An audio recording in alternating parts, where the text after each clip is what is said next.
Shalom, all praises due to Yahweh, Bahashem, Yahweh Shai, Waharakah, Kodash. That's the name of the Most High, His Son, and the Holy Spirit. All right. Double honor to the apostles and elders of Great Millstone. Shalom and salutation to all you brothers out here listening, all the sisters and all the young and old listening to the word of the Lord being brought out by the prophets, holy prophets. All right. Today I'm going to go into a video of a typhoon going on in Typhoon Mangkhut. All right, just hit China. All right, somewhere around Hong Kong. And an interesting video is surfacing on the web right now. And I'm gonna go ahead and play it. You tell me what you see.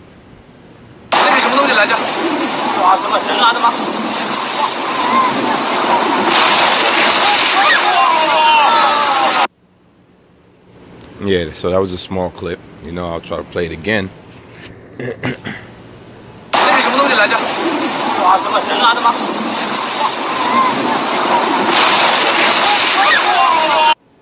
Now, obviously, the lightning is striking, but lightning strikes objects, whatever's closest to it. All right, that's how lightning works. That's how electricity works. It strikes whatever's closest, whatever's easiest to get to, and something's in the sky right there being lit up. All right, they'll call us conspiracy theorists. They'll call us all these things, but we wasn't here taking this video. All right, and this actually happened. So for the people who don't know, all right, the chariots, the clouds of the Lord are actually what the world calls UFOs, unidentified flying objects. We see the Lord is going to make his second coming, his return back with these clouds. How do we know that? Through the scriptures. All right, so in the book of Revelation, as I have pulled up here, first chapter, verse 7, it says, King James Version says, "Behold, he cometh with clouds. Every eye shall see him." Now, if the Lord just comes with regular cumulonimbus clouds, so every 5 seconds somebody's going to look up and say, "Here he comes." These clouds are always in the sky, but these clouds in particular are vehicles in which the Lord is making his return, and the Lord's not coming back alone.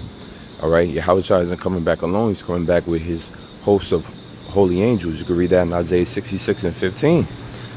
Like a whirlwind, okay, to plead with them and plead with the people, meaning that he's going to be destroying, all right, the image and identity of who the world calls Jesus Christ. That character, that all loving, all merciful character, is not coming back to do what the world wants him to do. He's not coming back to talk to the UN like T'Challa. He's not coming back to pass out roses and flowers, all right. He's coming back to destroy and to fulfill his father's wishes, which is to set up a righteous empire and kingdom. And it says he's going to have many crowns on his head, meaning that he's going to take down empires. All right, Yahweh Shai is coming back to destroy. He says he spoke on that during the time of the prophets, the time of the apostles. He said to his apostles, "I come not to send peace, but for a sword."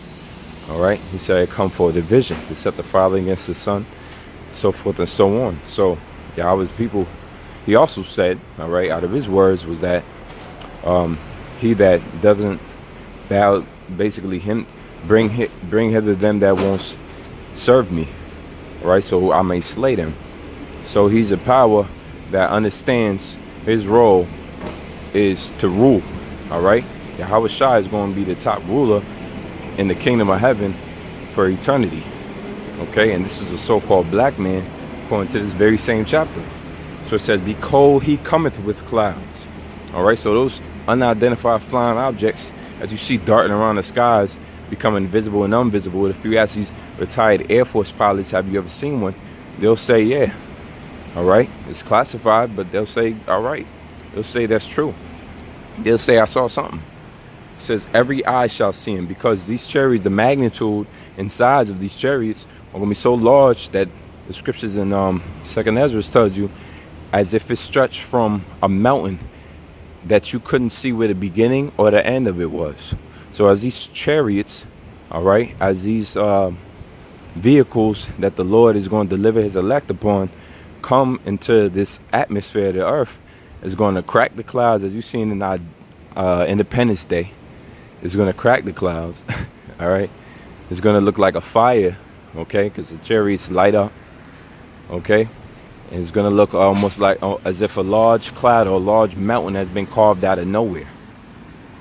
And every eye shall be able to see that. That means all humanity, every person looking upon these chariots from whatever hemisphere of the world you're in, you'll be able to see exactly what the Lord, that now is the time.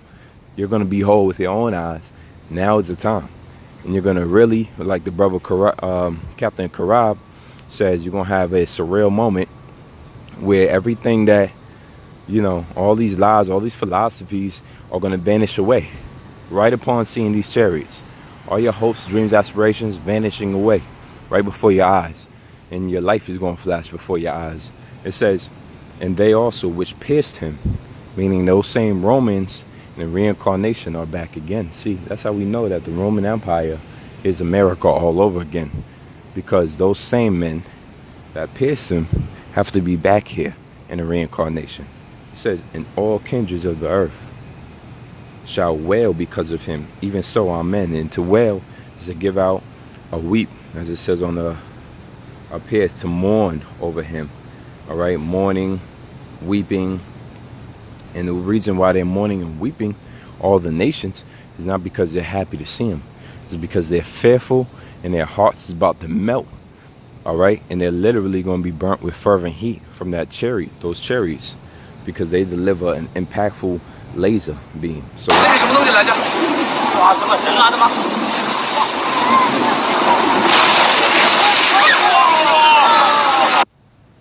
now also recently in another video I've peeped is this.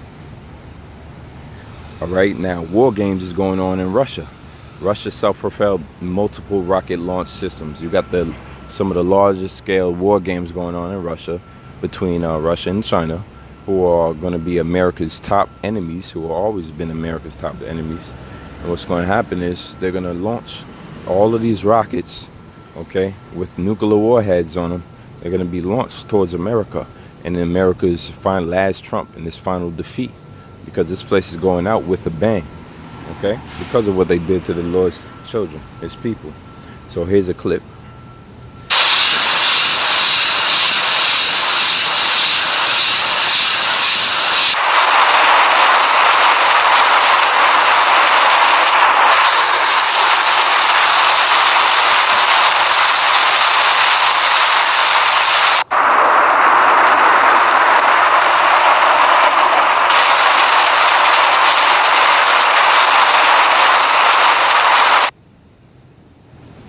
So as you can see, there's no shortage of weapons in Russia at all, okay?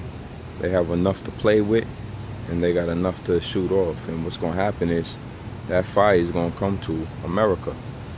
And this is the prophecy on that. Zechariah 14:12 says, and there's many, all right, about thermonuclear war, all right? But Zechariah 14:12 says, and this shall be the plague wherewith the Lord shall smite the people that fought against Jerusalem. These are the people that fought against our nation. Jerusalem is a people before it's a place. It's talking about a specific people whom we believe we are. All right, if we match up all the curses in Deuteronomy, the 28th chapter, that matches identically and very on point with the people of so-called Negro, Latino, and Native American descent. All right, we have to be those people who are still serving out captivity until they're waiting upon salvation through Yahweh Shai, through the Lord, in which Yahweh Shai, the Lord, is only going to save 1/3 the elect, known as the elect of our people. In the book of Revelation 7, it quotes 144,000 men, women, and children, and the rest of the elect.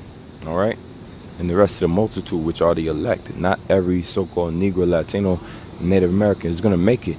As you can see, they're wicked as hell. It says, their flesh shall consume away while they stand upon their feet. And there's only one thing that can allow your flesh to consume while you stand on your feet. We always use that image for the brothers that haven't seen it.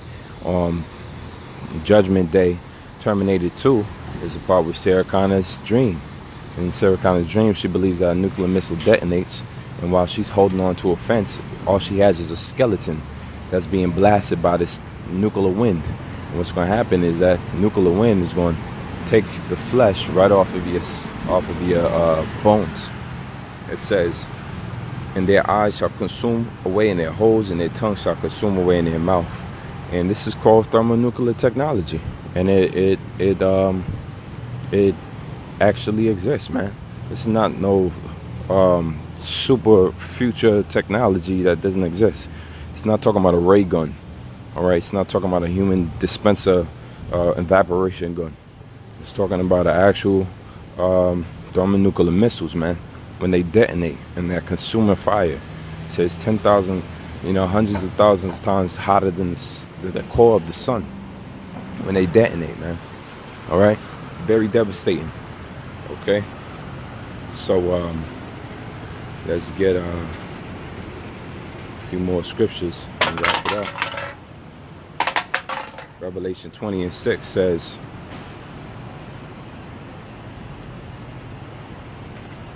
"Blessed and holy is he that hath part in the first resurrection."